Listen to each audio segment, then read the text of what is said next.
going to go ahead and get started.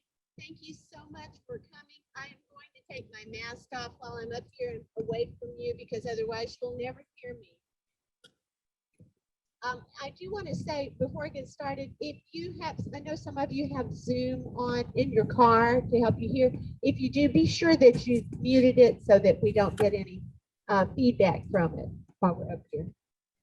So on behalf of the Fort Worth Museum of Science and History, I'd like to welcome you to the 2021 Teens Dream Changemaker Challenge Recognition and Award Ceremony. I'm Dr. Debbie Cockerham, and I have had the privilege of working with these teen change makers and the Smithsonian support team throughout the project. And I am also delighted that you are here with us this evening. We have arranged for the event to be outside so that we can recognize the teens while still being socially distanced. But we do ask if you get out of your cars that you keep your mask on, and you can decide on how far is socially distanced from each other. I do want to also introduce, before we get started, I want to introduce Dr. Doug Roberts, who's over here at the table. Hey. He is our Chief Public Engagement Officer at the museum. And he has facilitated tonight's event, and he is also over here in charge of technology for the evening. So thank you, Doug. Happy to do it. This project is part of the Smithsonian Earth Optimism Initiative, funded by the Smithsonian Women's Committee. And we are very grateful for the many resources and the support they've provided. It is a special honor to have with us this evening Dr. Brian Coyle and Jennifer Brundage, who are the Smithsonian co-directors of the event. They will be joining us on Zoom. Dr. Coyle wears many hats as the project manager for the Smithsonian Conservation Commons, and I would like to introduce him to you now to provide a little background on the program. Okay, hold on.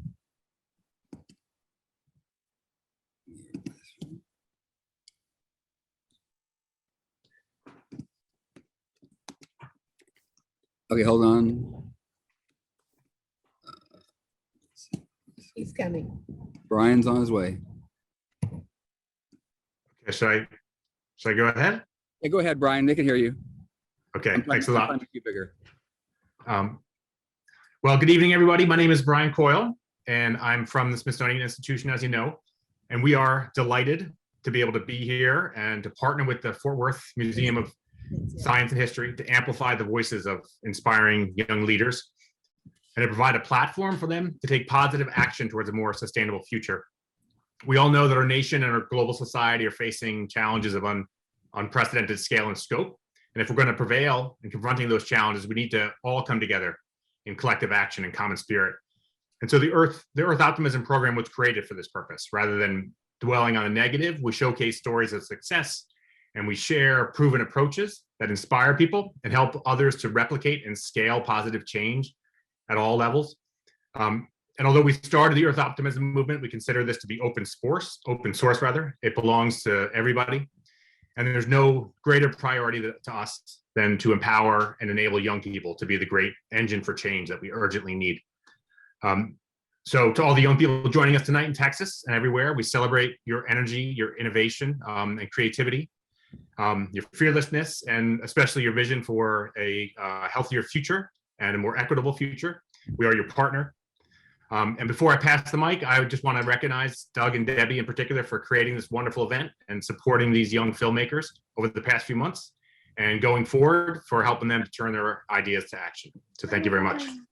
Colin is getting an award tonight for his work they did at the museum. Brian. So this is his awards thing. So You can mute yourself. Please. yeah, it's the Zoom. Oh, so you're watching it? Yeah. Are you on? I'm on it. We began our work on this project last September with a series of online meetings in which the teenagers were introduced to the United Nations Sustainable Development Goals. They had the opportunity to interact with the professional filmmaker, and they practiced script writing techniques. After these meetings, I met with each of the teens one-to-one on Zoom, and then after that, they worked independently to create their own video products. I have to say the scope of this open-ended task, combined with the difficulties of the pandemic, especially related to online schooling, were a little overwhelming. Most of the teens admitted at some point that they were feeling pretty overwhelmed. But the 5 teens we have with us tonight persevered. Even though I knew that they had very strong critical thinking skills, and they were also very creative. When I saw their video products, I was pretty amazed at what they had come up with. So tonight, you will be the first to view the teens' work as we present the premiere performance of 5 teen videos. The teens are presented in no particular order.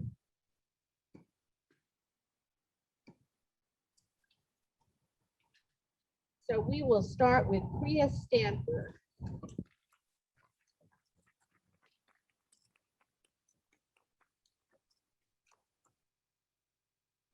Priya is the daughter of Jesse and Calvender Stanford. Jesse and Calvender, could you wave, please? Thank you. And she's a student at IM Terrell Academy for STEM and BPA. And it is a great honor to have with us tonight Priya's principal, Baldwin Brown. And can you wave, Mr. Brown? Thank you. And her associate principal, Lindsay Charles. Thank you. Priya is a cellist in the varsity orchestra, and she serves as a teen volunteer moderator for the Connected Camps Online Kids Club. She enjoys digital art, camping and off-roading, mastering Minecraft one day at a time, and watching British TV shows with her family. Priya's future plans are to study abroad. After completing the project, Priya commented, "Doing research about mental health and sleep for my video helped me to realize how important it is to get at least 9 hours of sleep and what the consequences are if you don't." And now for Priya's 2021 Teens Dream Mental Health and Sleep.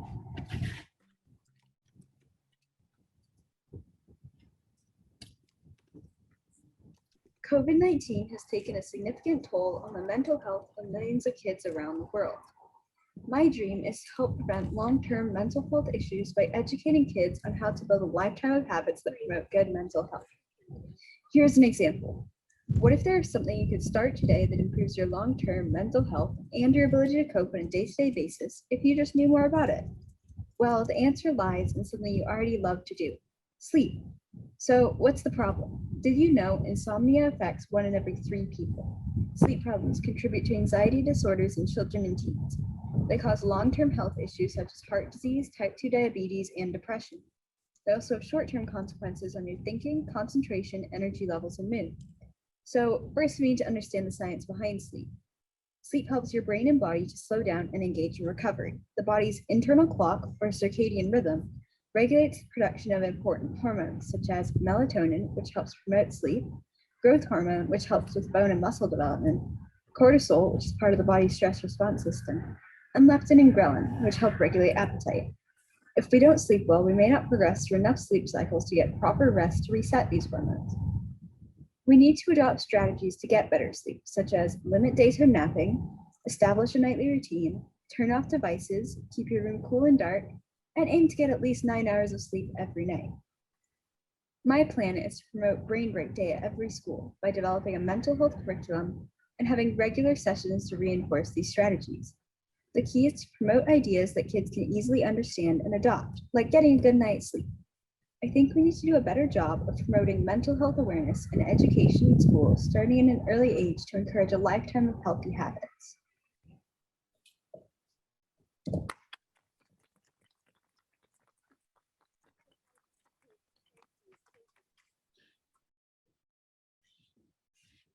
Roxy Pierce.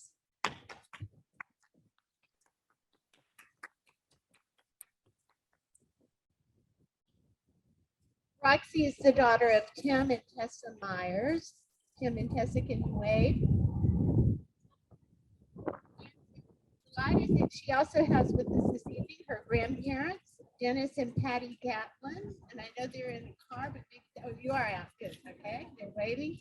And Al and Carol Myers. Great. Thank you. Roxy is a student at Bridging Worley Middle School in Mansfield. And I believe we also have with us her principal, Marcus Brannon. There he is. Excellent. Thank you for joining us. Roxy is involved in National Junior Honor Society, Student Council, Varsity Choir, tennis team, and was selected for both 2020 and 2021 All-Region Choir. She enjoys music and voice, tennis, theater, reading, and dance, having studied Russian ballet since age 4. While she's interested in a variety of future directions, her current goal is to become a teacher. Roxy commented, "I really enjoyed getting to create this video because it gave me a chance to learn about the coral reefs and how to create and edit a video." And now for Roxy's 2021 Teens Dream, Saving Coral Reefs.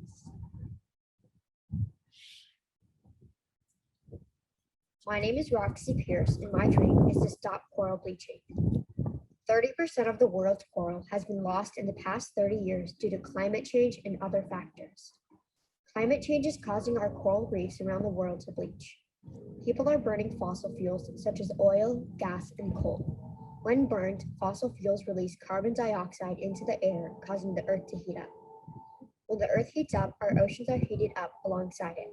When our oceans are heated, it causes the coral to stress and release an algae called zooxanthellae. Zooxanthellae reside in coral tissue and supply it with food and allow it to reproduce. When coral releases zooxanthellae, it causes it to turn white, which is known as coral bleaching. It begins to starve and is in critical condition, which can cause it to die.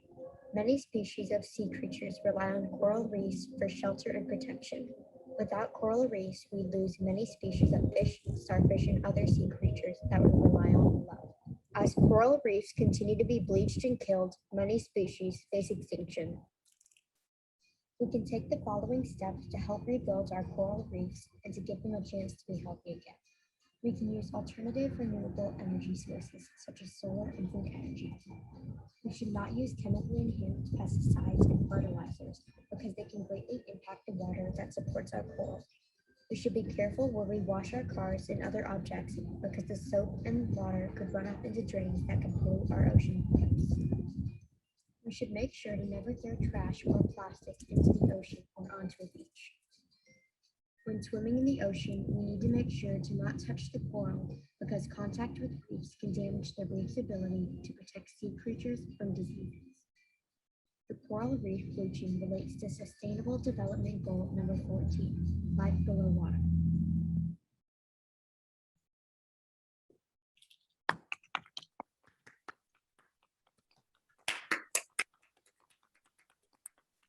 Congratulations, Roxy.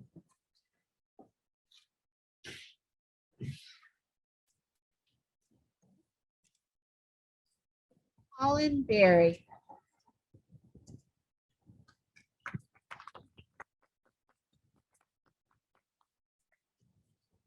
Colin is the son of Greg and Beth Berry. Anyway, they're in their cars. And oh, there they are. Okay. And Sandy Cotter. Okay.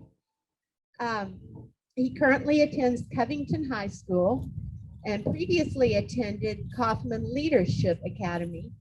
And it is a delight to have with us this evening the superintendent, CEO, and founder of Kaufman Leadership Academy, Dr. Teresa Kaufman.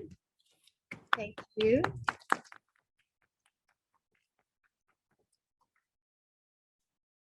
Colin is in the National Honor Society. He plays trumpet in the band, and he also participates in theater in UIL. He was the vice president of the Kaufman Leadership Academy Parent-Teacher-Student Organization and continues to be active in student government. Colin enjoys hiking and plans to eventually join the Navy and get a degree in chemical engineering. Colin says, working on this project taught me a lot about education and how I can work to better my school. And here is Colin's 2021 Teen Dream School Choice.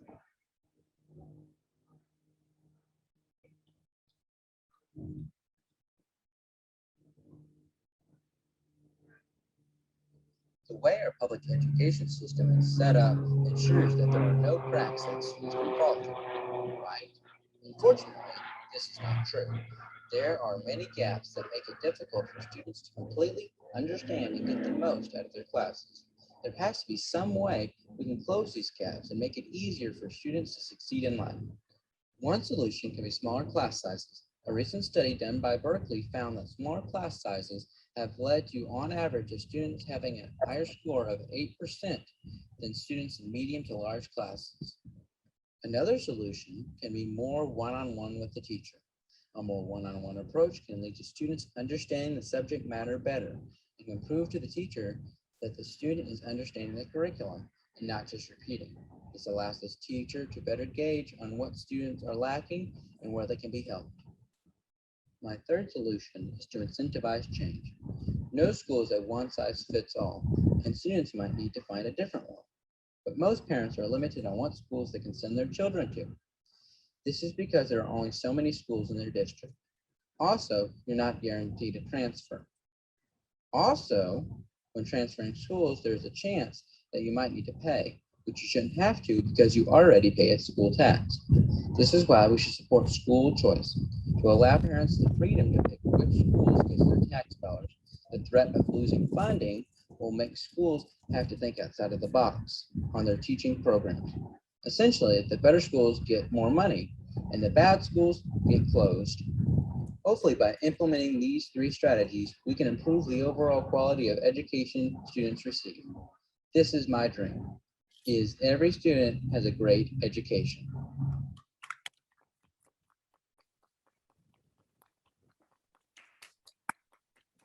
Congratulations, Colin. Pilar Olivas.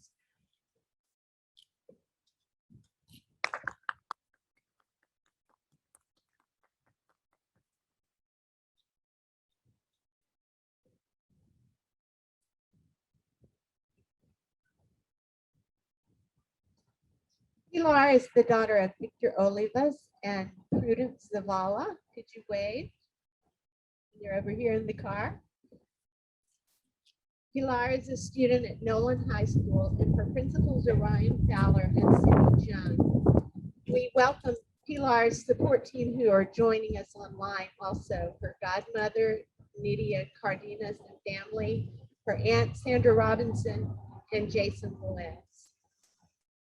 Pilar is involved in mariachi, choir, karate, National Honor Society, and Life Team. She enjoys reading, playing and listening to music, sketching, and arts and crafts. Pilar plans to major in biological sciences and become a doctor. She notes, when I made this video, I had a hard time picking a topic, so I decided on the one that I thought was important and probably the most commonly overlooked, the need for compassion in society and the impact that it has. And I'm going to see if I can tape this back up. Against the wind tonight.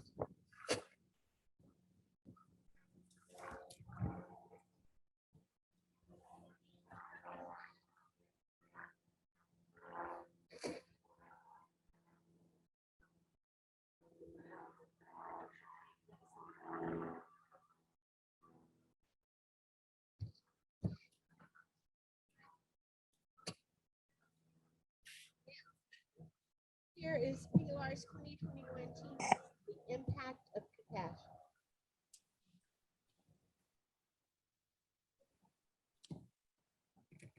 2020 has been a difficult year for everyone. On top of problems such as COVID-19, a lot of people have experienced isolation and fear. It's no wonder the world has seen a rise in Volume's not very loud on this one. also the mental illness, and less than 40% of these people receive the help that they Here need. you go back. Well, I Volume's just, not very loud on that one. what did you do? That's the screen. Oh. Research has shown that treating people with compassion leads to better mental health. When someone is treated with compassion, You can't hear it all here. No, that's what I'm saying. That's fine. Oh. And we come to watch Colin anyway.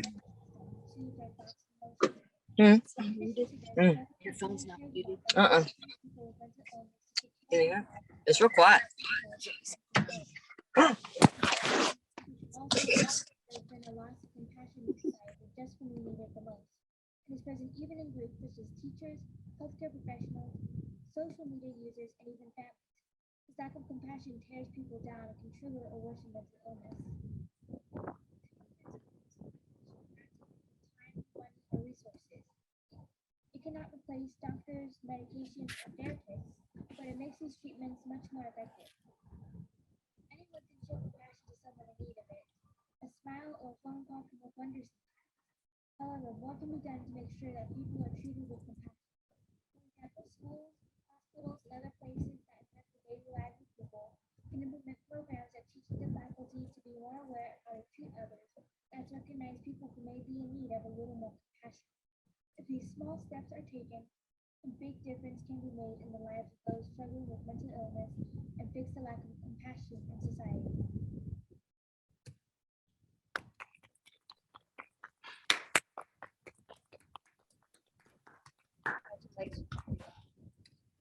And our final team video participant is Jasmine Canfield.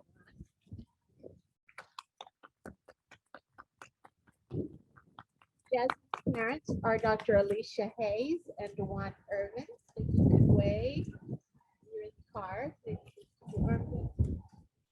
Oh, no, they're over here. They moved. And Anthony and Marie Pandenbrun.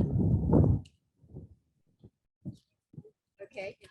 And we also have with us Jasmine's sister, Taylor. Taylor, could you wave also? Here she comes. Jasmine is a student at Joshua High School, where Toby Cox is principal. And we have with her tonight her English teacher, Michelle Connolly. Michelle, could you wave?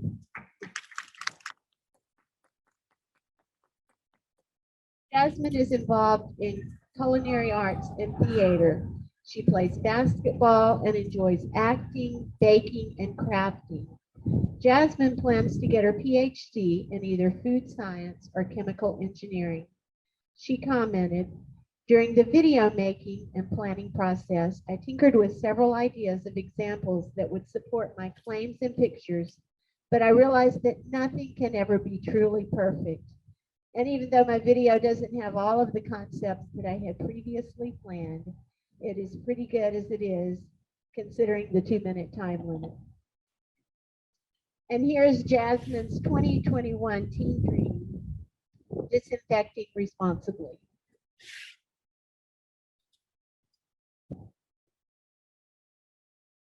Coronavirus has more than quadrupled our use of disposable disinfectant wipes in the United States alone. We must consider alternate methods of disinfection to preserve the health of our planet. We as a community need to change our ways to make the world suitable for future generations. Although disposable wipes are convenient and easy to use, they are harmful to the environment and life on Earth. Disposable disinfectant wipes do not naturally break down because they are composed of synthetic fibers. Regardless, they end up in landfills, rivers, and the ocean, creating pollution. Air pollution can be strongly linked to many conditions, including asthma, lung cancer, and chronic obstructive pulmonary disease. Our use of disinfectant wipes have often led to expensive repair costs of sewage and septic systems worldwide. Not only do the wipes clog pipes regularly, but when these clogs get large enough, the blockage causes raw sewage to overflow into rivers, which many people don't realize is a source of some of our drinking water. Luckily, there are environmentally friendly alternatives that can reduce the use of disposable wipes while still fighting against COVID-19. We can frequently replace wipes with disinfectant spray and a reusable cloth. Both store-bought and homemade spray work effectively, but disinfectant spray only takes about 2 minutes of repair and is more cost-effective. Many different formulas are available online, including a bleaching water solution and an alcohol solution recommended by the Center for Disease Control. When using disinfectant spray, you will actually end up saving money and utilizing environmentally friendly safety procedures. If we limit our use of store-bought disinfectant wipes and switch to greener alternatives, we will start making the world more suitable for future generations.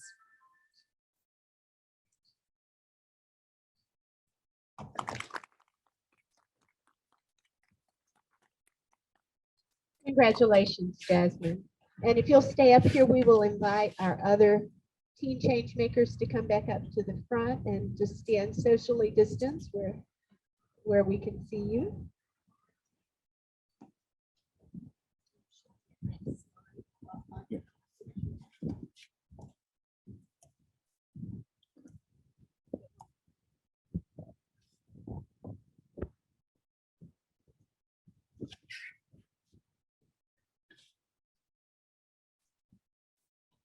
Before we present awards, I would like to introduce Jennifer Brundage, Smithsonian co-director of the project.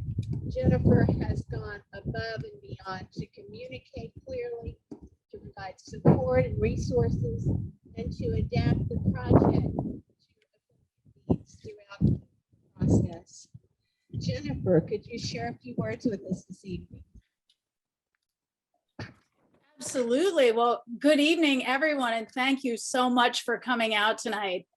Bravo, such great work that we saw tonight. And on behalf of the Smithsonian, let me first thank the Fort Worth Museum of Science and History for hosting this terrific celebration. Thank you to Doug and Debbie for making such a fun event and giving these students the recognition that they deserve for this terrific work.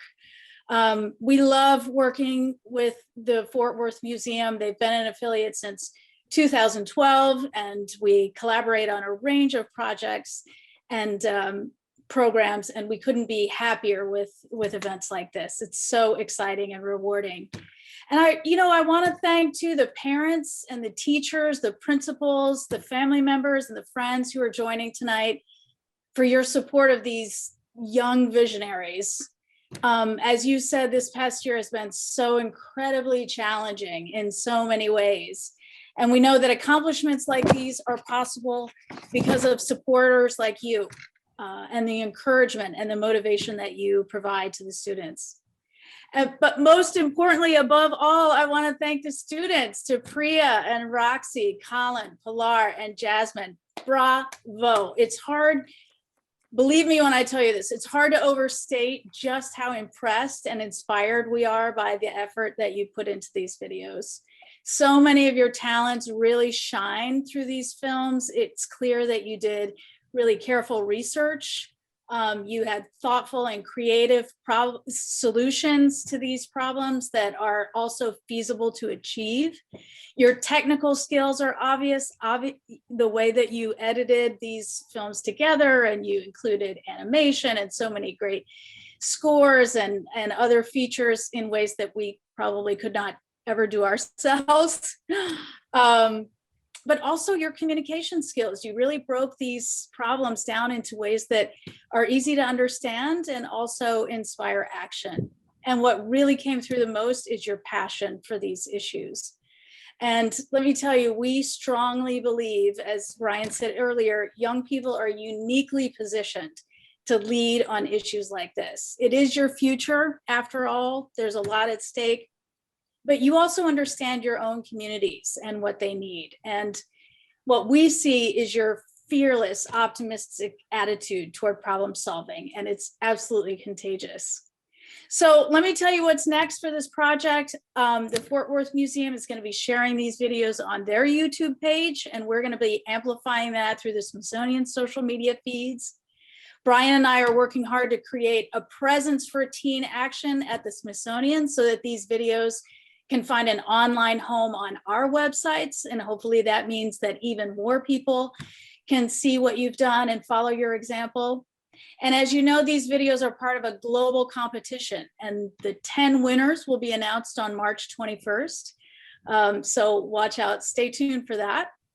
And I would encourage each of you, the students, either on your own or as a team, I encourage you to write a blog post about your experience and the actions that you take next. We'd be happy to publish that too on Smithsonian websites. And if I could end with just one piece of advice to each of you, it would be this: don't wait. Don't wait for the competition announcement, and don't wait for the Smithsonian. Each of your ideas carries so much tremendous potential. And as you can see here tonight, you have a network of people, including those of us at the Smithsonian, who want to support you in implementing them and taking action. And we have every confidence that you can. So please stay in touch as you make your dreams a reality, because we are completely invested in your success. And thank you so much for inviting us to be here tonight. Bravo.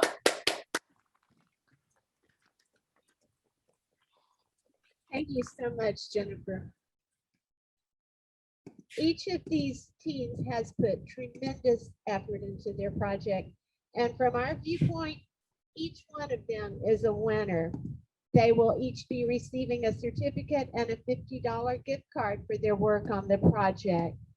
So what I'm going to do to maintain social distance is to call their name. I'll put their certificate and card on the cart, and then I'll step back while they come get it.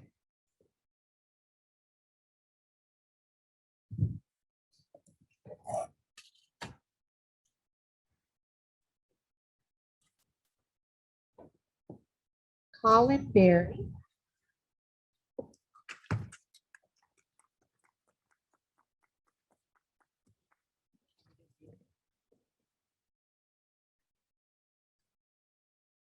Pilar Olivas.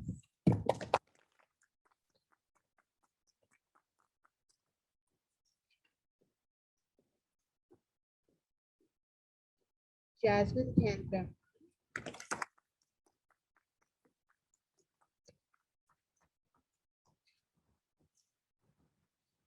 Roxy Pierce. Yeah, stay up here.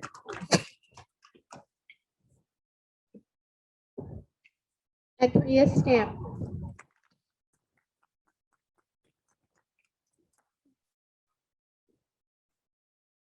I would much rather give them to them in person and give them a hug, but that's not possible right now. Bravo. Let's do a final round of applause for all of them.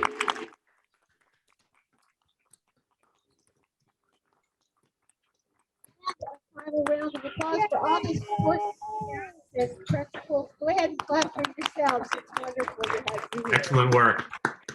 Bravo. And a round of applause for Brian and Jennifer from the Smithsonian. Special round of applause for our technology guru, Dr. Doug Roberts.